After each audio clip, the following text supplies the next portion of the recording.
Hi friends, మీకు ఈ video నచ్చితే లైక్ చేయండి, సబ్స్క్రైబ్ చేయండి. పార్వతిని లక్కీ కోసం 3 రోజులు ఇంట్లో ఉండమని లక్ష్మీ, మిత్ర, జయదేవ్ అందరూ బలవంతం చేస్తూ దేవయాని అప్పుడు 3 రోజులే కదా మనీష ఉండమని చెప్పేసి వీళ్ళు వదిలేలా లేరు అని దేవయాని మెల్లగా మనీషతో చెప్పడంతో అలాగే అంటూ మనీష ఒప్పుకొమ్మని కళ్ళతోనే పార్వతికి సైగ చేస్తూ ఉంటుంది. దాంతో వెంటనే పార్వతి సరే మీరు ఇంతలా అడుగుతున్నారు కాబట్టి కేవలం 3 రోజులు మాత్రమే నేను మీ ఇంట్లో ఉంటాను. ఆ తర్వాత ఒక్క క్షణం కూడా ఉండను. లక్కిని నాతో ఇచ్చి పంపించేసేయాలి అని చెబుతూ ఉంటే అలాగే అని మిత్ర, జయదేవ్, లక్ష్మి అంటారు.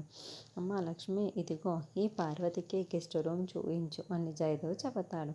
తర్వాత లక్ష్మి జయదేవ్తో ఆ పార్వతి అసలు లక్కీ కన్న కూతురు కాదని తల్లి అనిపిస్తుందని చెప్పడంతో అంటే ఏం మాట్లాడుతున్నావు అమ్మ, ఎలా నువ్వు చెప్పగలుగుతున్నావు? లక్కీ కన్న తల్లి కాకపోతే తను ఎవరు పంపించినట్టు జయదేవ్ అడుగుతూ ఉంటాడు.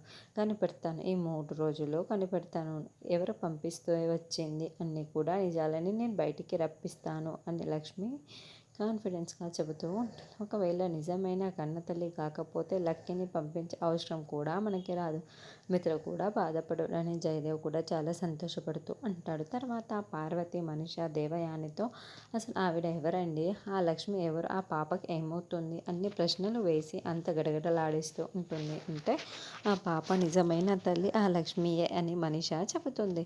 వెనక్కి తిరిగి చూడగానే అక్కడ మిత్ర ఉంటాడు. పాప కన్న తల్లి లక్ష్మి అన్న మనీష మాటల్ని విని మిత్ర చాలా షాకింగ్గా మనీష వైపుకు చూస్తూ ఉంటే మనీష, దేవయాని చాలా పడిపోతూ ఉంటారు. పాప నిజమైన తల్లి లక్ష్మి అని చెబుతున్నావు ఏంటి మనీష, నిజమా ఇది అని మిత్ర అడిగినప్పుడు మరి మనీష ఏం సమాధానం చెప్పి తప్పించుకుంటున్నది అన్నది నెక్స్ట్